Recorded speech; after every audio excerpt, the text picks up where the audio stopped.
ಆಶಾವಾದ. ಎರಡನೇ ಸುತ್ತಿನ ಸಂಧಾನ ಸಭೆಗೆ ವೇದಿಕೆ ಸಜ್ಜು.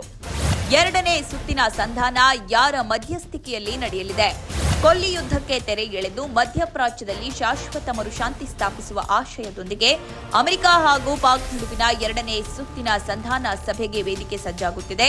ಪಾಕ್ನಲ್ಲಿ ನಡೆದ ಮೊದಲ ಸುತ್ತಿನ ಸಭೆ ವಿಫಲಗೊಂಡ ಬಳಿಕ ಹೋರ್ಮುಜ್ ಜಲಸಂಧಿಗೆ ಅಮೆರಿಕ ದಿಗ್ಬಂಧನ ಹೇರಿದ್ದರೂ ಉಭಯ ದೇಶಗಳ ನಡುವೆ ಯಾವುದೇ ರೀತಿಯ ಯುದ್ಧ ನಡೆದಿಲ್ಲ. ಈ ಸಕಾರಾತ್ಮಕ ಬೆಳವಣಿಗೆ ಗುರುವಾರ ಅಥವಾ ವಾರಾಂತ್ಯದಲ್ಲಿ ಸಭೆ ನಡೆಯಬಹುದೆಂಬ ಮಾಹಿತಿಯನ್ನು ಅಮೆರಿಕ ಅಧಿಕಾರಿಯೇ ಹೊರಗಿಡಬಿದ್ದಾರೆ. ಅಮೆರಿಕ ಅಧ್ಯಕ್ಷ ಡೊನಾಲ್ಡ್ ಟ್ರಂಪ್ ಕೂಡ ಈ ವಿಚಾರ ಪ್ರಸ್ತಾಪಿಸಿದ್ದಾರೆ.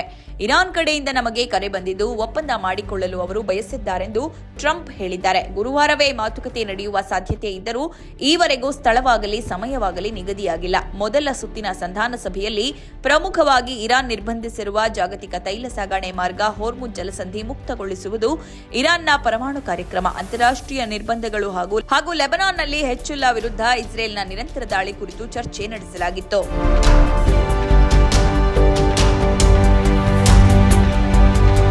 ಇದೆಲ್ಲದರ ನಡುವೆ ಇರಾನ್ ತೈಲ ವ್ಯಾಪಾರವನ್ನು ಗುರಿಯಾಗಿಸಿಕೊಂಡು ಟ್ರಂಪ್ ವಿಧಿಸಿರುವ ನೌಕಾ ದಿಗ್ಬಂಧನಕ್ಕೆ ಸವಾಲೆಂಬಂತೆ ಚೀನಾ ಸಂಪರ್ಕ ಹೊಂದಿರುವ ಮತ್ತು ಅಮೆರಿಕದಿಂದಲೇ ನಿರ್ಬಂಧಕ್ಕೊಳಗಾಗಿದ್ದ ರಿಚ್ ಸ್ಟಾರಿ ಎಂಬ ತೈಲ ಹಡಗು ಹೋರ್ಮುಜ್ ಜಲಸಂಧಿ ಹಾದು ಹೋಗಿದೆ.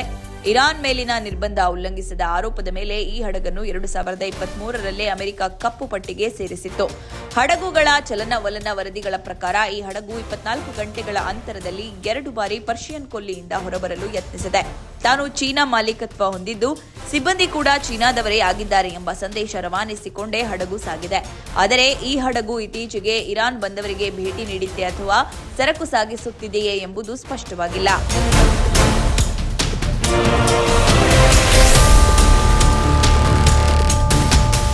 ಮತ್ತೊಂದೆಡೆ ಇರಾನ್ ಬಂದರುಗಳನ್ನು ನಿರ್ಬಂಧಿಸಿರುವ ನಿರ್ಧಾರ ಕೈಬಿಡುವಂತೆ ಹಾಗೂ ಇರಾನ್ ಜೊತೆ ಮತ್ತೆ ಮಾತುಕತೆ ನಡೆಸುವಂತೆ ಅಮೆರಿಕ ಅಧ್ಯಕ್ಷ ಡೊನಾಲ್ಡ್ ಟ್ರಂಪ್ ಅವರನ್ನ ಸೌದಿ ಅರೇಬಿಯಾ ಒತ್ತಾಯಿಸಿದೆ. ಅಮೆರಿಕದ ಈ ನಡೆಯಿಂದ ರೊಚ್ಚಿಗೇಳುವ ಇರಾನ್ ಪ್ರತೀಕಾರವಾಗಿ ಕೆಂಪು ಸಮುದ್ರದ ಪ್ರಮುಖ ಜಲಮಾರ್ಗವಾದ ಬಾಬ್ ಅಲ್ ಮಂಡೇಬ್ನ ಮುಚ್ಚುವ ಅಪಾಯವಿದೆ ಎಂಬುದು ಸೌದಿಯ ಆತಂಕಕ್ಕೆ ಪ್ರಮುಖ ಕಾರಣ. ಪ್ರಸ್ತುತ ಹೋರ್ಮುಜ್ ಜಲಸಂಧಿಯನ್ನು ಇರಾನ್ ಮುಚ್ಚಿದ್ದರೂ ಸೌದಿ ಅರೇಬಿಯಾ ತನ್ನ ಕಚ್ಚಾ ತೈಲವನ್ನು ಮರುಭೂಮಿಯ ಪೈಪ್ಲೈನ್ ಮೂಲಕ ಕೆಂಪು ಸಮುದ್ರಕ್ಕೆ ಸಾಗಿಸಿ ದಿನಕ್ಕೆ ಸುಮಾರು 7 ದಶಲಕ್ಷ ಬ್ಯಾರೆಲ್ ರಫ್ತು ಮಾಡುತ್ತಿದೆ. ಒಂದು ವೇಳೆ ಇರಾನ್ ಬೆಂಬಲಿತ ಹೌತಿ ಬಂಡುಕೋರರು ಬಾಬ್ ಅಲ್ ಮಂಡೇಬ್ ಮಾರ್ಗವನ್ನು ಮುಚ್ಚಿದರೆ ಸೌದಿಯ ತೈಲ ರಫ್ತಿಗೆ ಸಂಪೂರ್ಣ ಬ್ರೇಕ್ ಬೀಳಲಿದೆ. ಅದೇ ರೀತಿ ಹೋರ್ಮುಜ್ ಜಲಸಂಧಿಯಲ್ಲಿ ಇರಾನ್ ಬಂದರುಗಳ ಮೇಲೆ ಅಮೆರಿಕ ವಿಧಿಸಿರುವ ನೌಕಾ ದಿಗ್ಬಂಧನದಿಂದಾಗಿ ಇರಾನ್ಗೆ ಪ್ರತಿದಿನ ಬರೋಬ್ಬರಿ $435 ದಶಲಕ್ಷ ಸುಮಾರು $4,081 ಕೋಟಿ ಆರ್ಥಿಕ ನಷ್ಟ ಉಂಟಾಗುವ ಸಾಧ್ಯತೆ ಇದೆ ಎಂದು ವಾಲ್ ಸ್ಟ್ರೀಟ್ ಜರ್ನಲ್ ವರದಿ ಮಾಡಿದೆ. ಸೋಮವಾರದಿಂದ ಈ ದಿಗ್ಬಂಧನ ಜಾರಿಯಾಗಿದ್ದು ಕಚ್ಚಾ ತೈಲ, ರಸಗೊಬ್ಬರ ಮತ್ತು ಆಹಾರ ಪೂರೈಕೆಯಲ್ಲಿ ವ್ಯತ್ಯಯ ಉಂಟಾಗಿ ಹಣದುಬ್ಬರ ಮತ್ತಷ್ಟು ಹೆಚ್ಚಾಗುವ ಭೀತಿ ಎದುರಾಗಿದೆ. ಇದೆಲ್ಲದರ ನಡುವೆ ಕೊಲ್ಲಿ ಯುದ್ಧಕ್ಕೆ ತೆರೆ ಎಳೆದು ಮಧ್ಯಪ್ರಾಚ್ಯದಲ್ಲಿ ಶಾಶ್ವತ ಮರುಶಾಂತಿ ಸ್ಥಾಪಿಸುವ ಆಶಯದೊಂದಿಗೆ ಅಮೆರಿಕ ಹಾಗೂ ಟಾನ್ ನಡುವಿನ ಎರಡನೇ ಸುತ್ತಿನ ಸಂಧಾನ ಸಭೆಗೆ ವೇದಿಕೆ ಸಜ್ಜಾಗುತ್ತಿದ್ದು, ಮೊದಲ ಸುತ್ತಿನ ಸಭೆ ವಿಫಲಗೊಂಡ ಬಳಿಕ ಮತ್ತೊಮ್ಮೆ ಪಾಕಿಸ್ತಾನ ಮಾತುಕತೆಗೆ ಮಧ್ಯಸ್ಥಿಕೆ ವಹಿಸಲು ಯತ್ನ ನಡೆಸ್ತಾ ಇದೆ. ಅಮೆರಿಕ ಇರಾನ್ ಮೊದಲ ಸುತ್ತಿನ ಶಾಂತಿ ಒಪ್ಪಂದ ವಿಫಲವಾದ ಬೆನ್ನಲ್ಲೇ ಎರಡನೇ ಸುತ್ತಿನ ಮಾತುಕತೆಗೂ ಮಧ್ಯಸ್ಥಿಕೆ ವಹಿಸಲು ಪಾಕಿಸ್ತಾನ ತೆರೆಮರೆ ಯತ್ನ ನಡೆಸ್ತಾ ಇದೆ. ಮೂಲಗಳ ಪ್ರಕಾರ ಉಭಯ ದೇಶಗಳು ಮುಂದಿನ 2 ದಿನಗಳಲ್ಲಿ ಇಸ್ಲಾಮಾಬಾದ್ ಅಥವಾ ಜಿನೀವಾದಲ್ಲಿ ಅನಧಿಕೃತವಾಗಿ ಮತ್ತೆ ಸಂಧಾನಕ್ಕೆ ಬರುವ ಸಾಧ್ಯತೆ ದಟ್ಟವಾಗಿದೆ.